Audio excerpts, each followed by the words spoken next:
Okay, good morning, everyone, and you're welcome to our webinar this morning on reinventing the workplace. We have a number of attendees on board now, which is great to see. So, look, just before we start, just want to make sure. On the right-hand side of your screen, you should see a little chat box, and it would be great if some of you would basically give me a thumbs up to say you can hear or you can see us and you can see the presentation.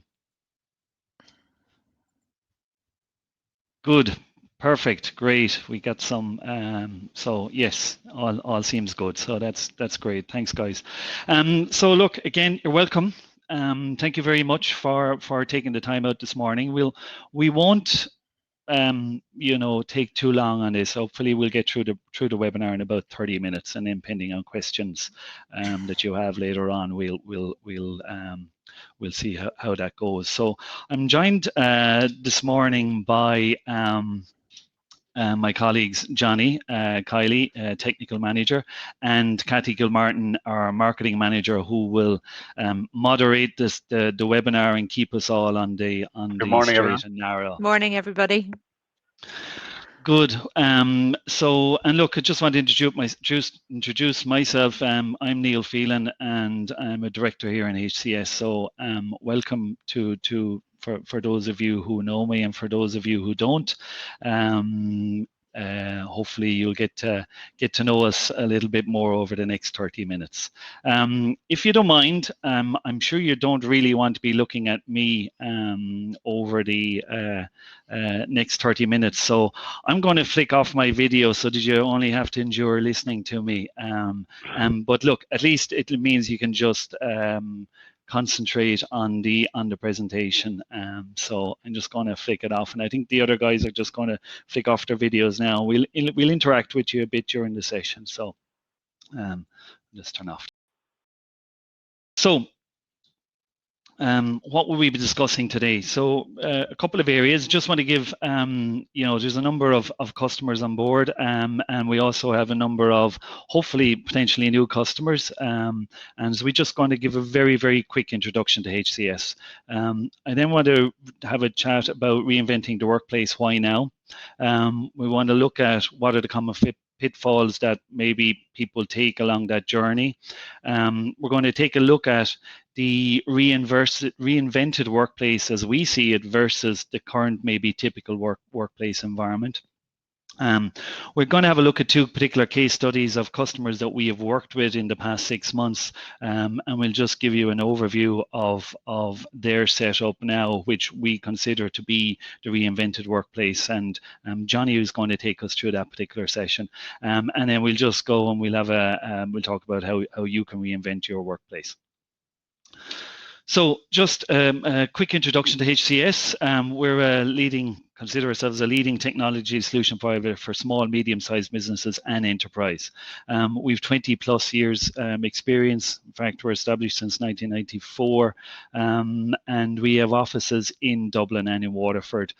We've 35 employees made up of both technical, professional services, sales, account management, and support staff. So, we've grown significantly over the past number of years, and we actually see the growth for our business probably pushing towards 50 employees over the next 3 to 5 years. So we have some good growth plans. So hopefully they'll come true to fruition for us.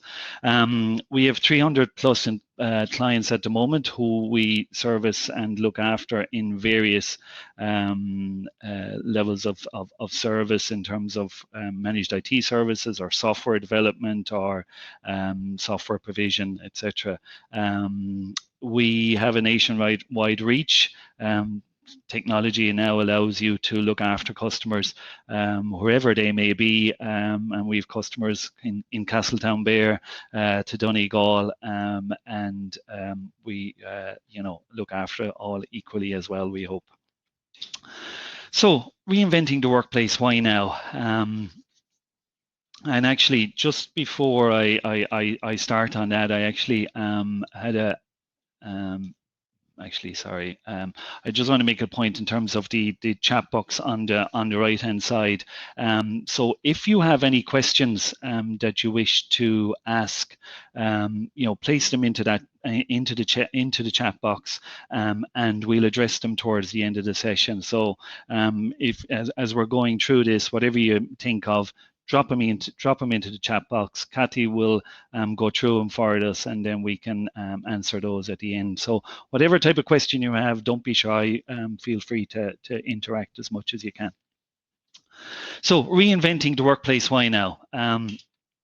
For me, when preparing this presentation or preparing for the webinar, is trying to look at well, why now? What are the three main areas of why we need to consider reinventing the workplace? And look, we can't, I suppose, to be remiss of us not to talk about the current pandemic and the current environment that we find ourselves working in, and the changes that has brought upon everybody. And we're no different to any of you out there watching in this morning, or most businesses. And as far as we're concerned, remote working is here to stay, and we've got to, I suppose, embrace that. No matter what our opinions of remote working, it's just something that we're going to have to address. So I'll have a slide on that. We'll talk about it.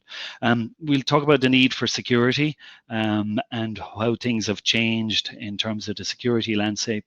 And in terms of the final point, then the cloud and how it has evolved. So just in other words, the cloud is another word for technology. Don't think it has been anything that's mysterious. It is just how has technology evolved. The cloud just seems to be the buzzword that we all probably use in it. So let's look at remote working. And I suppose I'd like to talk about the COVID effect on this. And as we said, COVID has changed really how we all work. And, out of those 35 employees that we have in our business, there's 4 in our office here at the moment, of which I'm one. And there's 3 others in the office since last January. All remaining 31 others are working from home.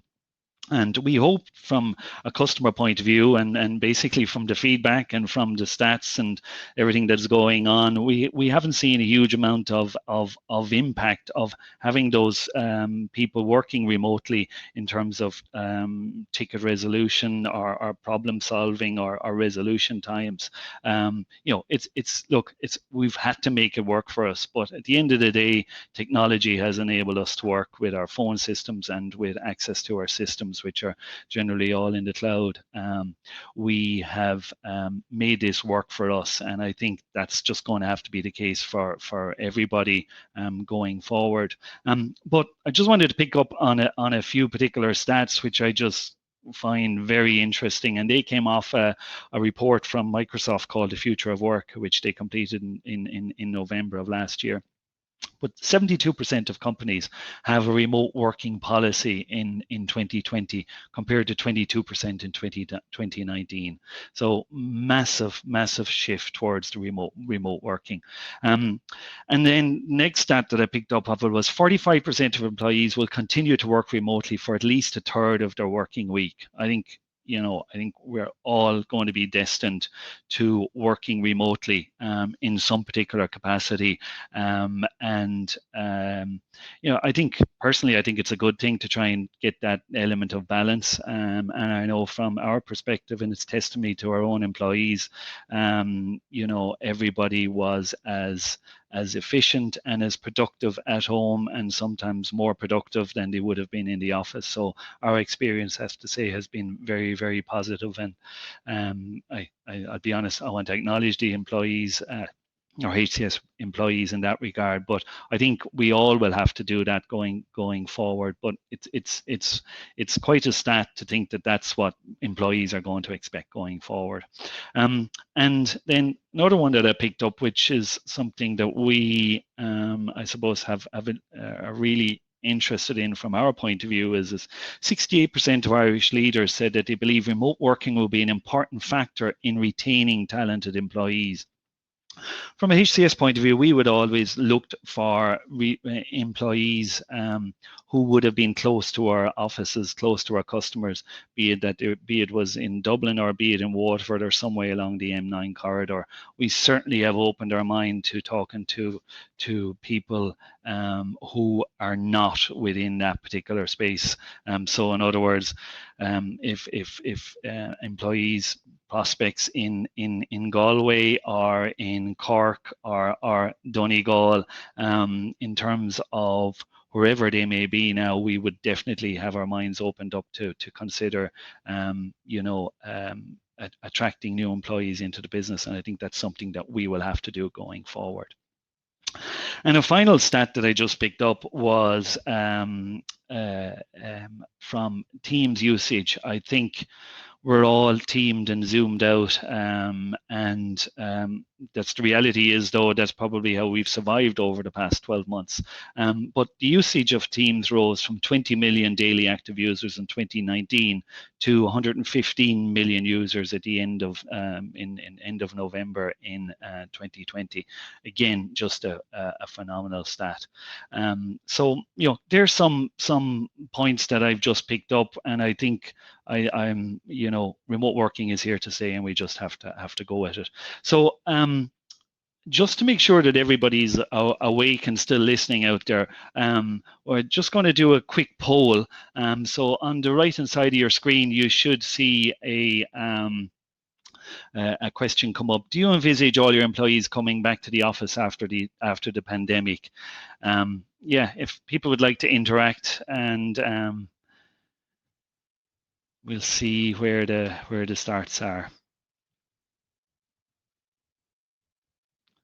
Okay, so yeah, roughly. So 25% said, well, changing as I go. 23% said yes, 65% said no, and 13% unsure. So look, I think that's testimony to the stats that Microsoft have pulled up, and we all know that that's the way forward. Okay, good. Glad to see people are interacting too, which is good. Okay, next slide. Security. I picked this phrase up yesterday and I actually thought it was actually good, and I changed the slides and I added this in. Never mind the current COVID pandemic that we're in. The reality is we are in a cyber pandemic as well. So coincided with the COVID pandemic, the increase in cyber attacks, and I picked this up off the future of work as well from the Microsoft report. Basically, cybersecurity attacks have doubled since the start of the pandemic, with the majority of those being financially motivated. So I suppose we've been discussing this with customers over the last 12 months, and we've had many conversations with people about the changes that are required in terms of security. No longer the days where hackers are individuals who wanted to basically cause chaos in a company, or release a virus or a Trojan. It was all about the kudos of, hey, I just launched this, I was able to hack this Microsoft thing, and I launched the Trojan, and I brought down X amount of computers across the world, and hey, I'm brilliant. Those days are gone. It's not about those that kudos anymore. Now, the reality is everything is financially motivated by these individuals who are literally attacking us left, right, and center, and they use the pandemic as an opportunity to increase their business. That's the reality of what has happened, because people basically just mass shift away from their offices, moved home, and started using desktop computers that maybe their kids were using, or home computers that they had, or maybe some people just picked up their machines in the office and moved them back home. And the reality is that was fine from maybe a temporary basis, but as we moved longer term, we definitely I have to say holes would have been opened up in security, and these people came along and they've tried to exploit us in that particular area. So look, as we see it, it's a cyber pandemic, and that's literally what we're in. And the final point I just want to make is the cloud and why now, and what the opportunity is for businesses. We've been speaking about the cloud. I think the very first webinar, not webinar, but presentation I gave was with Paul Rellis, who was the managing director of Microsoft nearly 10 years ago down the Tower Hotel, and we had about 100 people there, and he was talking about the cloud and this whole subscription model which was coming down the line. That's when it all started. But it's taken probably the last 10 years for the cloud to evolve and to become more I suppose use the words useful, or more part of the technology set for businesses. And the reality is we're gone past that initial stages, and now we're in mass deployment of cloud. So the early adopters were the ones who adopted the technology over the last 10 years, but we're certainly in that, as I said, mass movement towards the cloud now. And I suppose the first point for me is I think the price point has narrowed in some and in some instances it's cheaper, to move to the cloud. This is everything on a case by case basis, and you have to look at each particular customer, make an assessment of where they're at, where they're looking to go to, and coming up with a solution that will work for them. And as I said, sometimes the price point, has narrowed and it is cheaper. In terms of security, we're of the opinion cloud technology is more reliable and secure than on-premise. For us, the might of, if you're using a Microsoft service, the might of Microsoft protecting that particular service, you cannot compare that to you trying to protect that same service or software on your premise and on your server. Yes, we will do possibly everything we possibly can to secure that, but at the end of the day, we just cannot compete in terms of the security levels. And if you look at if you look at all the certifications and accreditations that the likes of Microsoft and other cloud service providers have, they will meet every ISO and security standard going. Whereas if you're to try and achieve those in an on-premise situation, it's just near on impossible. So for us, cloud technology is definitely definitely more secure, and in our opinion is definitely more reliable. And that kind of feeds into the next point in terms of you have a more improved productivity and a seamless user experience from anywhere. And I think that was one of the things with the pandemic was as people moved home, various degrees of broadband and the types of machines that they were using, etc. It would often have impact on the person's productivity, or maybe on the experience that they were having connecting to the systems in the office.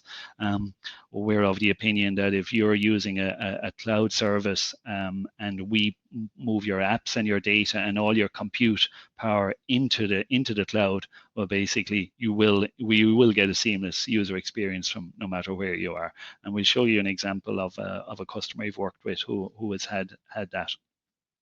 And just last point then is we always consider cloud technology is always up to date. Generally, that is the case in relation to the likes of email services or SharePoint or Teams or any of those particular areas. If you're paying for a subscription model and you're using cloud technology, you're constantly going to be pushed the updates and you're never going to be left behind. So for us, and it is important to keep up to date, because if you don't keep up to date, well, then basically that's where the vulnerabilities will come into your technology set. Okay, so moving on, what do companies tend to do? do temporary solutions. Companies will often risk it, postpone change, or sometimes even wait for the next hardware cycle. So we've probably lived in a model over the last number of years where every 5 or 6 years you do a hardware refresh or an update on your systems.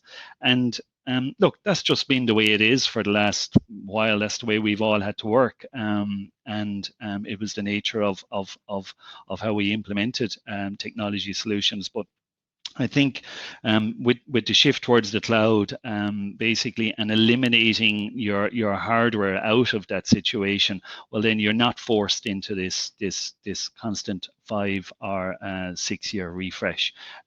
You're basically buying a service and you're using it, so therefore you're going to be I suppose more up to date.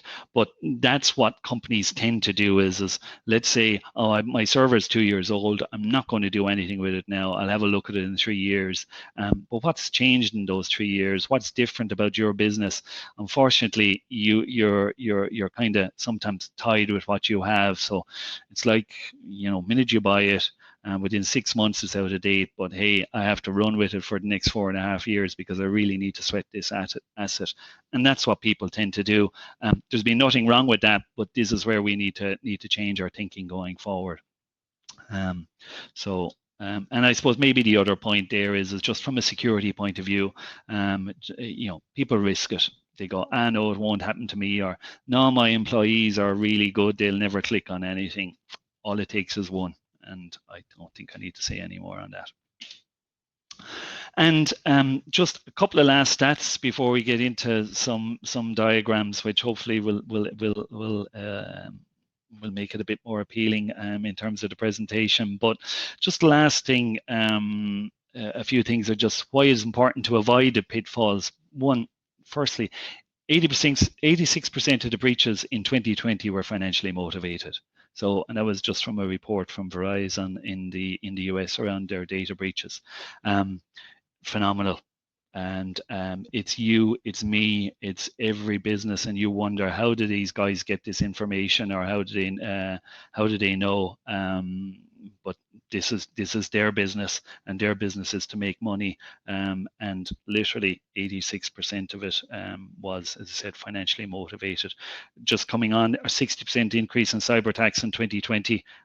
So yeah, I don't think I need to say any more. And the final point then is 95% of cybersecurity breaches are caused by human error. So I think we've spoken to many customers, and we do preach a lot about the interaction that your users have with your computers. If you think about it, we're humans, and we're all human, and I'm no different to anyone else out there. And I have a mouse and a keyboard, and someday I am always vulnerable to clicking on something that I shouldn't have, and it'll always catch me at a moment when I least expect it, or when maybe I'm in a vulnerable position, and you click on something, and all of a sudden, bang, you're in trouble, and someone gets in, and that's it. And generally, it is caused by human error. So we all have to be on our guard in terms of security, and the whole area of cybersecurity. So look, that's end user training is something that's very important.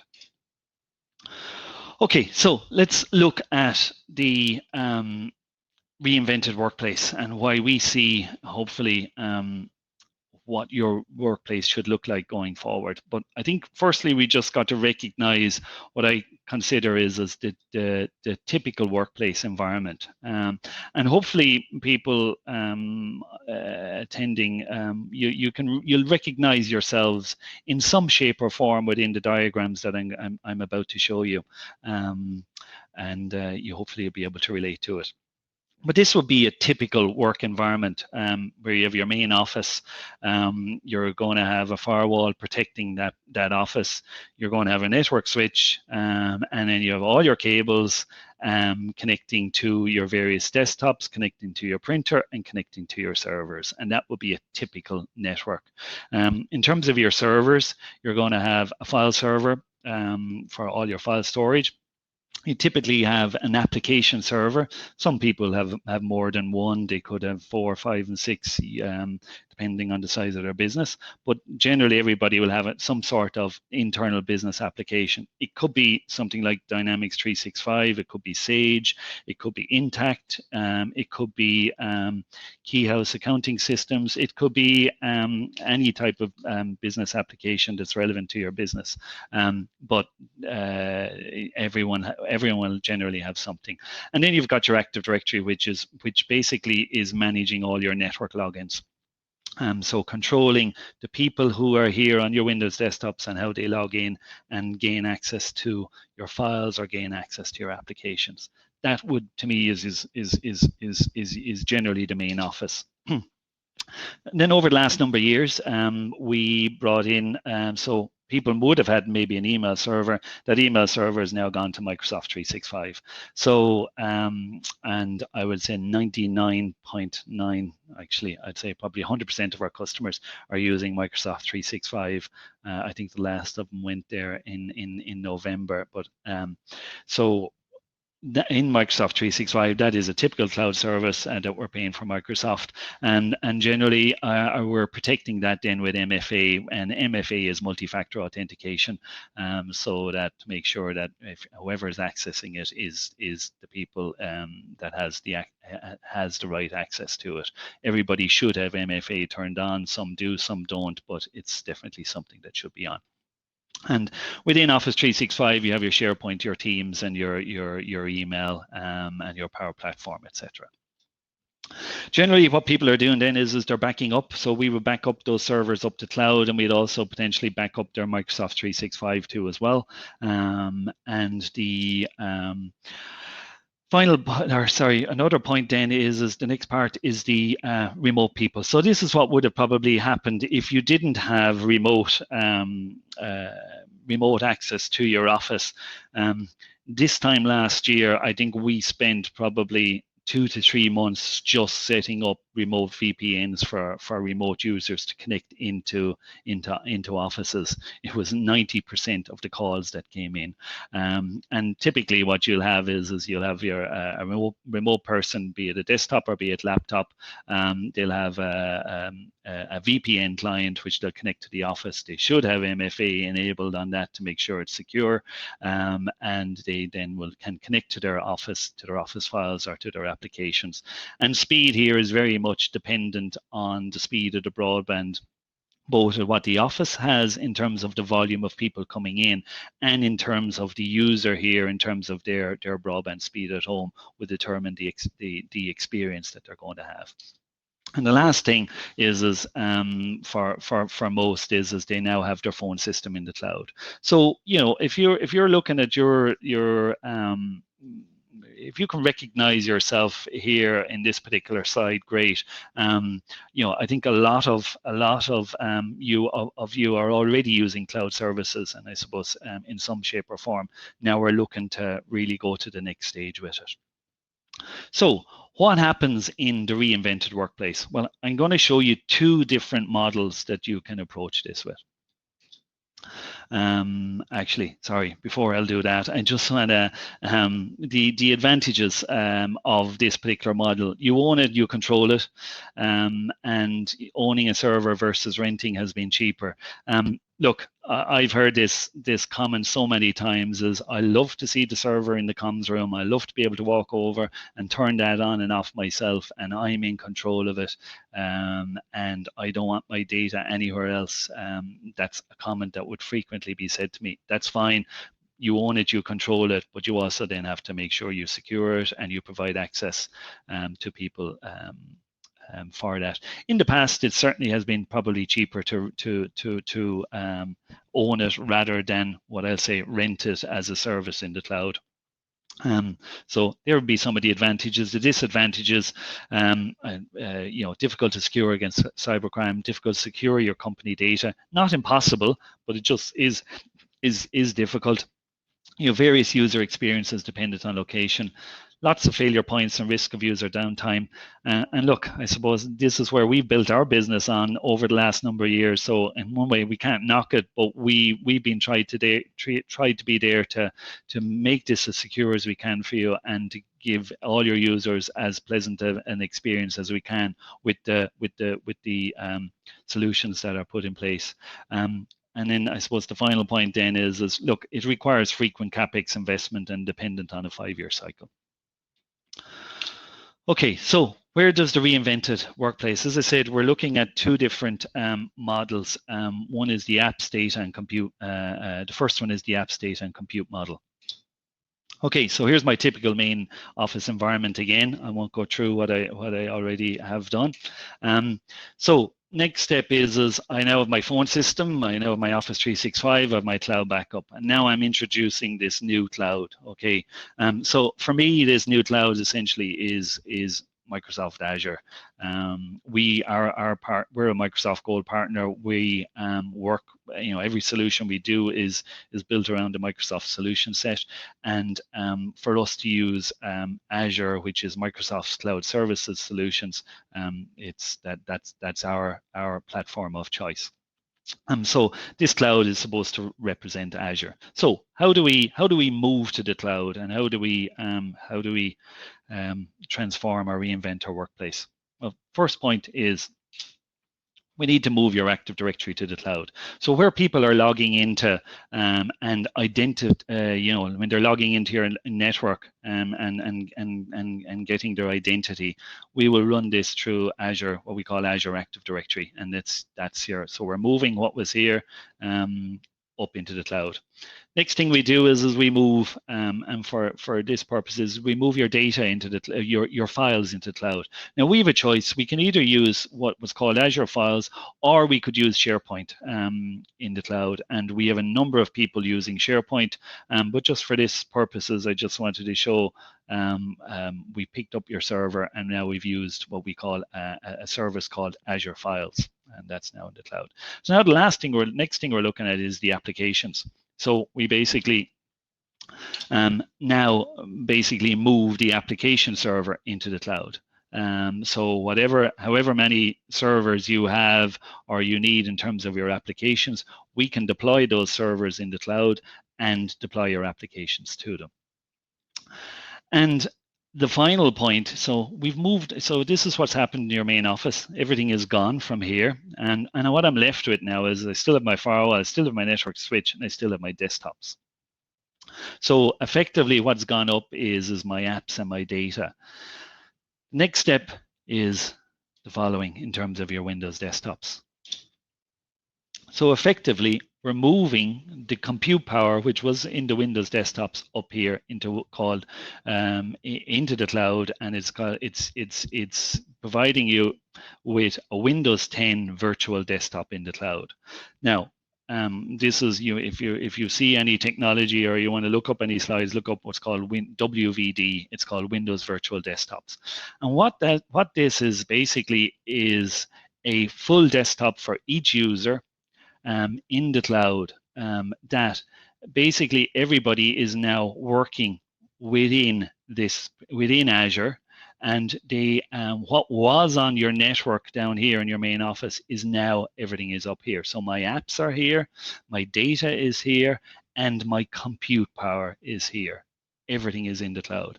What this means for you down here is I can connect with any device to this environment.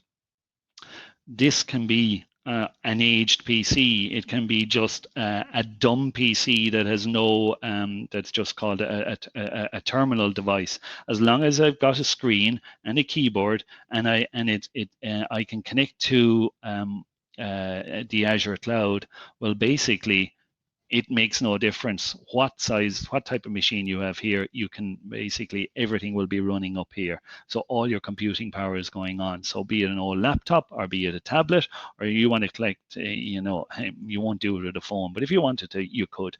But any device you can connect in, because everything is going on up here. So what it means is when I come to add a home office, literally home or a hub office. So we've all heard about hubs and how this is going to transform the rural Ireland. So basically, wherever you are, you're once you've got any type of device at all, you can connect in and you can connect into your office. And what it means is everybody's going to get the same experience. So we have an example of a customer, and Johnny will talk about that later on, who has gone to this particular model, and he'll talk about the experiences that they have gained from it.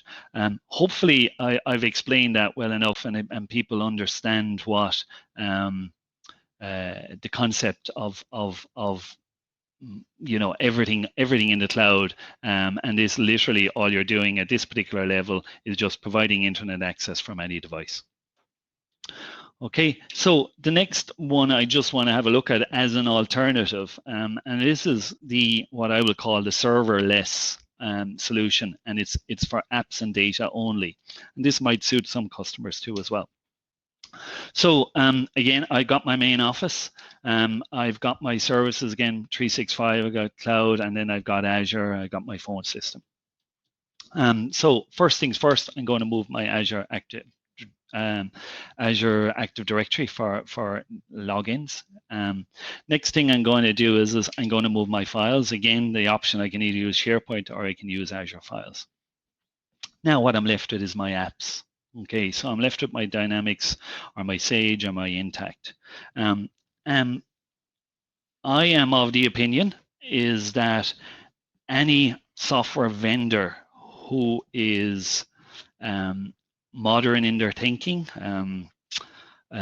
who is, for want of a better phrase, worth their salt, is currently thinking about a SaaS model or has a SaaS model in place. Now, a SaaS model is your software as a service. So expecting businesses to have servers to install applications locally, this to me is something of the past, and we now need to move to the model to a pure SaaS model. And what I mean by that is instead of having an application server and having an application server in here, well, basically what you're going to have is you're going to have a cloud service for your software line of business application, and any software vendor that is, as I said, modern in their thinking should have this particular option available to you. So be it that it's Dynamics in the cloud or Sage Business Cloud, whatever it may be, I would be pushing my software vendor to go to this particular model. It'll work out better for you in the long run. If your software does not have a future that has a SaaS roadmap in it, I would give you the advice is I would consider changing it. Be it harsh as that may seem, but this is the way forward, and this is what you should be doing. But by doing that, we now have basically moved all our apps and our data into the cloud model. So we're left with a very simple environment like this. So I just have my phone system in the cloud, I got my Microsoft 365, I got my Azure Active Directory in the cloud, I got my files, and I got my application in the cloud. So what have I got here in the office? I'm left with my firewall, I'm left with my network switch, my print, and I retain my Windows desktop. So I don't move the compute up to here. I leave the compute where I am. So I think there's a number of people on that I'm aware that probably invested in new hardware over the past 12 or 18 months because of the Windows 10 upgrades, and those particular machines are still very good quality machines and will be valid for a number of years. So in order to I suppose sweat that asset, I would consider this particular model might work very well for you. Did you keep your compute power locally, and what you do then is move everything off up. The one thing is you do have to make sure that these desktops are secure and they're patched. So you do have a little bit of a higher security requirement in terms of protecting those particular desktops, but certainly it's a lot simpler than it would have been, considering that your apps and your data are all gone to the cloud. So the last point, when I add in my home and had in my hub office, again, a very similar experience for people that they will be connecting into the Azure cloud for files or connecting to SharePoint. They'll be connecting to their business software remotely, and they'll be connecting to their phone system. So again, nice and hopefully fairly straightforward, but that's the apps and data only model. So to me, what are the advantages of this reinvented workplace over the typical workplace? For me, it's easier to secure from internal and external threats. That's what we would consider. Actually, can you just pause a second to just take a drink?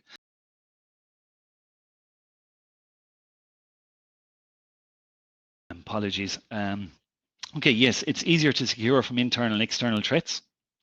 By having everything moved off for us, I definitely consider it being easier. You're going to get a more consistent user experience regardless of the location. In either model, you're going to get a consistent user experience. You're going to have controlled monthly fees with limited capex. So if you've moved your servers and storage and all that off away into the cloud, and you're paying a monthly subscription, the days of a large capex spend are gone. Less failure points in the whole model. You have the ability to scale up or down as your business expands or contracts. So if for some reason you have a workforce that maybe ramps up during the summer, well, then you just pay for an extra couple of licenses for your application software, or you add a couple of extra virtual desktops, and then if by autumn that reduces back down, well, then you turn off the desktops and you reduce down your licenses, and you only pay for what you use. So the model works better. For us, there's definitely an advantage that you can recruit talent anywhere, because you're going to be up to date in terms of your technology, in terms of solutions, and in terms of their productivity and their experience. You can certainly know that your solution set is not going to let you down. So therefore, you're going to end up with this permanent remote working policy in place. And I think we all see what's coming down the line in terms of legislation and remote working policies. So it's something that we all need to address. And I suppose, look, I was trying to think of disadvantages. I couldn't think of too many. Maybe some of you can, but I think one of the big things is we're dependent on the likes of Microsoft and our Sage and our service providers to provide these services now to us. And yes, we no longer have that control potentially of that server. Well, it's in my comms room and I can turn it on and off when I want. But so yes, we're in the hands of service providers. But this is where I would say is choosing service providers that are going to provide are backed by if it's a Microsoft, I would consider it to be one of the biggest companies in the world who's going to make sure that their services are up. We all know that there can be problems at times, but I think generally you'll if you choose a reputable service provider, you won't have any problems. That's what we certainly would expect. And I think over the last number of years, our experience of likes of Office 365, has been very, very good.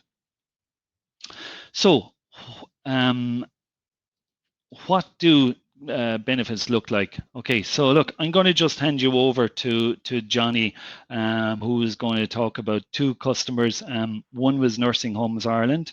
I'm sure everybody's aware of Nursing Homes Ireland. They've been in the news a lot recently, but they were a company who were in a situation where everybody was working on site in March of last year. And what did they do to transform and reinvent their workplace. So Johnny will give us a little overview of that.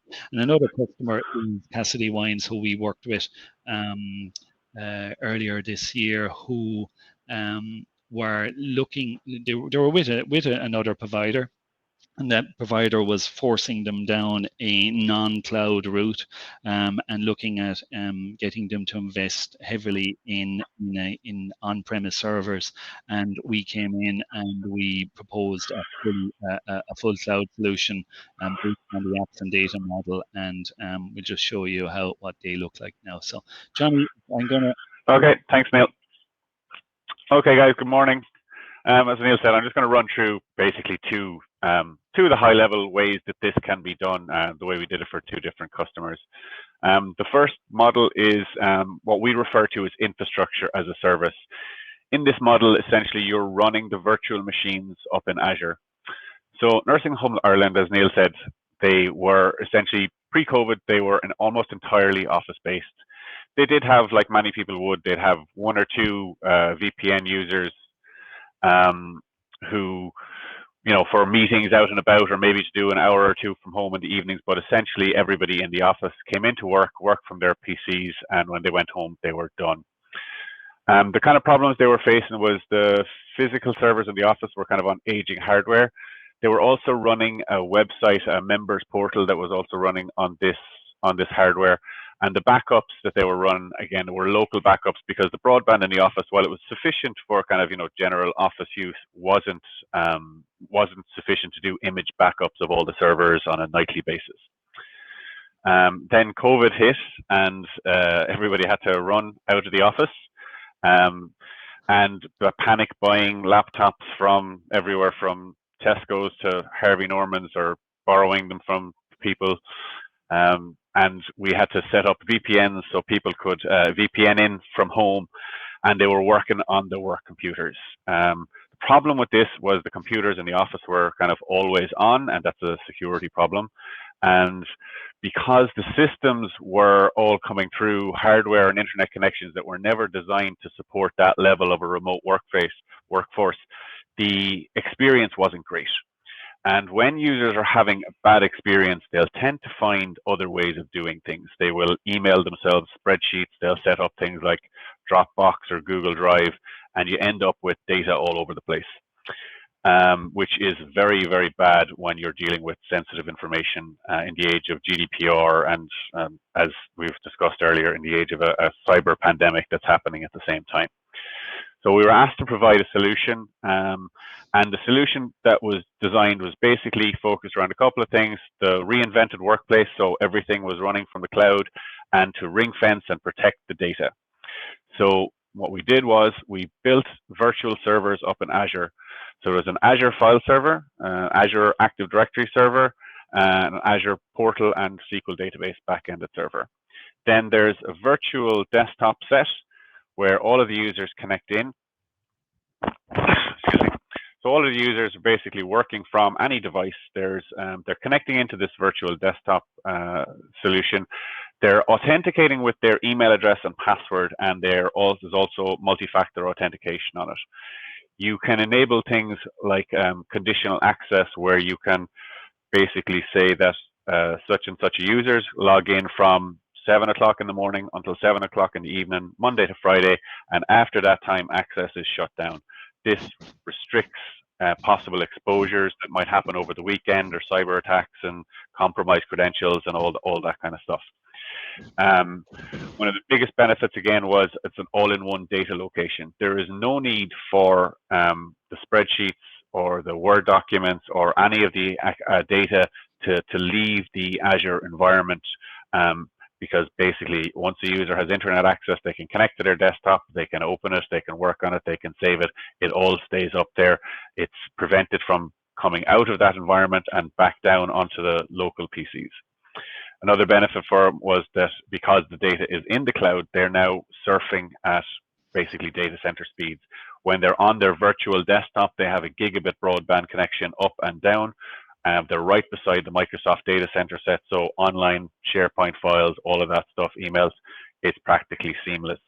They can enable cloud-to-cloud image backups, So there's an image backup of all of the servers and all of the desktops that's taken every night without putting any strain on any other infrastructure. One of the major benefits for them was that it was a fully enabled cloud solution. Everything is up in the cloud. No more hardware upgrades. So Microsoft managed the hardware. They have racks and racks of stuff, so you're not worried about that. Data is centrally managed in a single location, but it's securely accessible from anywhere. And so monthly expenditure. So there was no big investments in new servers, new NAS boxes, UPSs, all of the stuff that you need to run in your business to basically back end this infrastructure. It's scalable as well, in the sense that it's not as scalable as some solutions, the platform ones that I'll discuss later, but they have basically sets of servers. They're set at sizes, and if they jump to double the size, we can very easily power them down, resize them, power them back up. You don't have to go buying hard drives or increasing RAM or adding processors to your physical servers on site. And then the monthly expenditure just basically scales with it. That's kind of them. They've been working with that solution now for a while. They've had very, very good experiences. The only users who basically have kind of issues occasionally are those with unreliable broadband. The connection into a virtual desktop doesn't require high bandwidth broadband, but it needs to be reliable. And I'm sure that that's kind of stuff that's true of any situation. It doesn't matter if it's in the cloud or if it's in a remote office or anything, but if your broadband at home isn't reliable, you're going to have problems.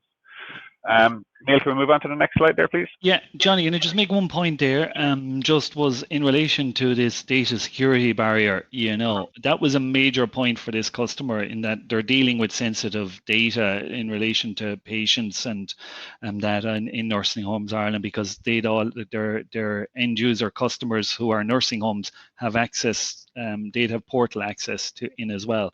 So what they wanted to do was to make sure there was never data could leak out of this particular from any of the desktops onto any of the people's home devices or anything like that. 100% right. All of the data stays in Azure at all times. Yeah.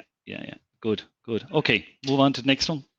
So the next one is Cassidy Wines. Now, they came to us actually in the middle of the pandemic, because they had already set up their remote work access and all of that stuff. But the main motivator for Cassidy Wines was the fact that they were faced with the 5-year refresh, and I think it had probably been pushed beyond it. I think it was at the 6 or 7 year refresh mark. But it was very expensive servers and SANs that they were being quoted, and one of the big differences here over Nursing Homes Ireland was that their application vendor did have a software solution. Now, I do believe Nursing Homes Ireland did, but it wasn't cost benefit for the scale of the number of users. So for Cassidy Wines, that wasn't the case. Their application vendor had a cloud version. So then once their primary application could be run from the cloud, the only thing that they were left with on premise was Active Directory to manage their users and groups and permissions and file shares and things like DHCP, DNS, those types of things that are very easily moved to different devices. The decision makers in the business basically were questioning if this was the right path forward, a massive outlay of money for new hardware that they were going to then kind of putting themselves into that on-premise box for another 5 or 6 years. So they came to us and we spec'd out a solution where basically what we do here is called platform as a service. A platform as a service, you're not running the servers in Azure. You're not running virtual machines in Azure. You're providing the services and moving the workloads. So the workloads for the file shares were essentially moved into SharePoint libraries with the permissions and the structures all handled by Azure Active Directory. The Windows machines and the Active Directory was moved into the Microsoft Azure Active Directory, which is a platform as a service. Again, it's an identity management solution where people sign into their PCs, not with, Jake Hiley, or they sign in with their email address and their password, and there's MFA on their login if they're outside of certain locations. And that moves all of the data, all of the workloads out of this physical virtual machine managed system into different services that are managed by everyone. The big benefits here, and the real this is perfectly scalable. It's a serverless solution. So if you want to add a user, you just basically creating a new user in your cloud ERP. You're creating a new user in Office 365, which manages your email, your Teams, your SharePoint, and that is your Azure Active Directory as well. So if you want to scale from 10 users to 20 users for a month, that's no problem. If you want to scale from 20 users to 200 users by the end of the year, that's no problem at all. And again, you can contract, like as Neil was saying earlier, if you're a seasonal workforce where you grow for 6 months of the year and then contract, you're just, it's very easy to just scale up and down. The systems, because they're designed by the vendors, they're designed to run those applications very well. You're not ever paying for compute that you don't need. They're, the ERP vendors work those, Microsoft are working their stuff. So it's specifically tailored for the needs of the file share, the Teams, the workloads of Outlook and all that stuff. And it's seamless. They're always up to date. The patches are essentially they're secure because they're exposed to the entire globe of threats that are attacking them. So when and it's like there was a big thing in the news there recently of Exchange servers being vulnerable. Microsoft had all of their servers patched, before that ever hit the news. And it's only people who are managing their own Exchange servers and stuff like that are left exposed, because there's always a kind of a delay between when patches become public and when patches get released before people kind of catch up with their patch management. That's if they have a patch management policy to begin with. I kind of think that can't think of anything else to say on those, Neil. That's kind of both scenarios. There's the platform as a service and the infrastructure as a service. They both have their benefits and they both have their there's not really drawbacks to kind of either of them. There's just a different solution depending on the requirements. Yes, that's it. Yeah, no, it is. And I suppose just to tell you where we're at, HCS is we're probably we're more like Cassidy Wines than we are say Nursing Homes Ireland, and our ERP system which we're currently using, we're in the process of changing that now, and we're moving to a cloud moving to actually Microsoft Business Central, which is a cloud ERP system. Yeah, and like you said, there should be one other thing is there's also the hybrid mix of all of them.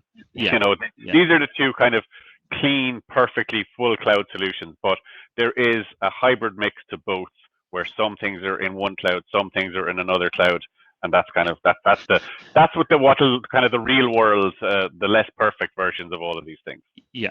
So okay, move on. Thanks, Johnny. So moving on, we'll fly on. I've gone on a bit longer than I expected. How can you reinvent your workplace? And I think this is where we determine what is the right solution for you. We are offering anybody on the call today. We'll do a bit of a poll to see if anybody's interested. So to do a solution assessment or a cloud solution assessment, there's two options available. Okay, so Microsoft are providing a service which they call Microsoft Solution Assessments, and it's available through us. And that's open to anybody who's kind of got 10 plus servers and 50 plus desktops. So if we're going to get Microsoft involved, or if they're going to get involved, there is a threshold where they will look at. And what they will do is they will assign a technical consultant. We will work with them. We're currently working, we have two of these going with other customers at the moment. But generally what happens is we'll do a kickoff meeting. When Microsoft assign a consultant, we'll do a kickoff with the customer. And then it takes about 6 weeks to go through the assess, discovery, plan and decide phase. And the whole purpose is to Microsoft, you will use this automated software tool which will analyze and assess your network, understand exactly what's going on, and basically give us a sized cloud solution model for how your business would look like in the cloud. Now, we will work with you, the customer, and with Microsoft then to come up with the best solution. And if everybody's happy, well, then we move forward to the next stage, which is to migrate you to that particular model. And then the final stage then was you're up and running, keep it up and running and keep it optimized. So that's open and available to any customer. Obviously, there's a certain size point.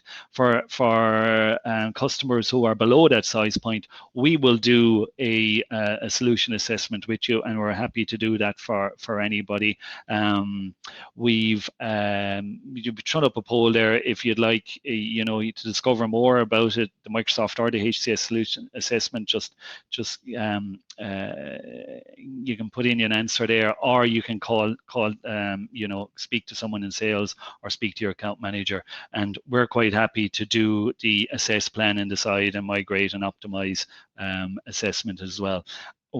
The difference between the assess and discovery under the Microsoft one and our one is we won't use the automated tools, because if you're going to be less than 10 servers, it's just going to be overkill in terms of the situation. So it's something that both Johnny and I, if I'm your account manager, or Dan or Orla or Conlet, etc., or Pat, will work with you and make those assessments appropriate to you and the size of your business. So they're open to everybody.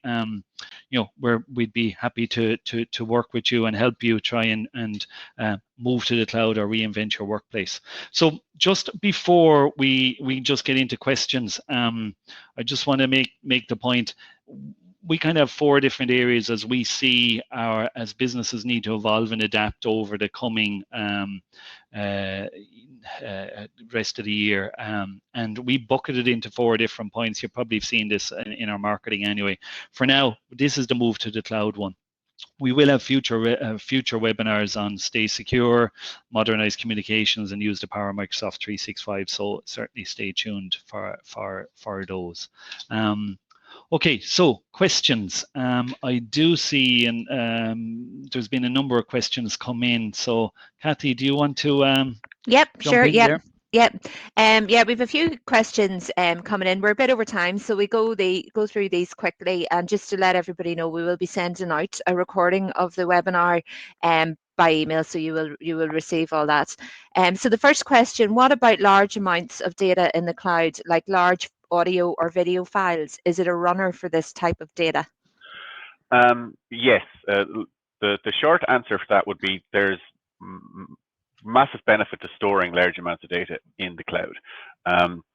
There are resources where you can sync down data from the cloud, because certain amounts, the problem people will have with working with large amounts of video files or audio files in the cloud is that when they're working on them, they would like them to be remote.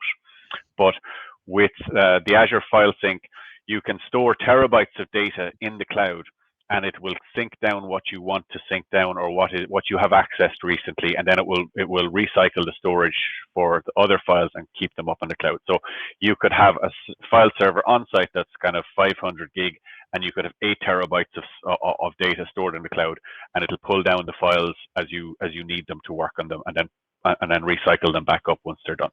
I think the sync technology has probably improved considerably over the last 12 months, hasn't it, Johnny? Yes, hugely so. Yeah. Yeah. Okay, thanks for that. Okay, next question. Under the app's data and compute model, does it in essence reduce the need to upgrade hardware as often, or buy higher spec hardware as you once might have had to do? Definitely, yes. So basically, if you're running virtual desktops in the cloud, you do not need high-end laptops or desktops on premise, because what you're really doing is you're sending your keyboard and mouse signals up to a computer in the cloud, and it is sending you back the screen and the audio. It is doing all of the rendering, it is doing all of the compute that happens along with that. So you don't need high-end hardware at your client. You also have the ability to purchase different levels of virtual desktop. So if you have small users or a small resource requirement for certain users, you can put all of them on one machine. And if you then have another user who has really high resource, like CAD drawings and that kind of stuff, you can actually purchase dedicated virtual machines in the cloud that they can run on. Obviously, they scale in price depending on the workload that you're putting on them.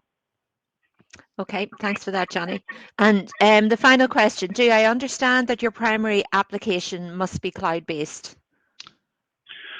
Must be, I suppose, it isn't the right way, I would say, of looking at it, but the difference between infrastructure as a service and platform as a service. So if your application vendor doesn't have a cloud-based version, then you can run it in the cloud yourself with the infrastructure as a service. So what that basically means is, rather than you running the virtual machines on your hardware in your office, you're running them on Microsoft's hardware in Microsoft's data center. Now you're still, or rather essentially probably in our case, HCS are still managing the operating system of that virtual machine and working with the software vendors for applying any updates or changes that need to happen.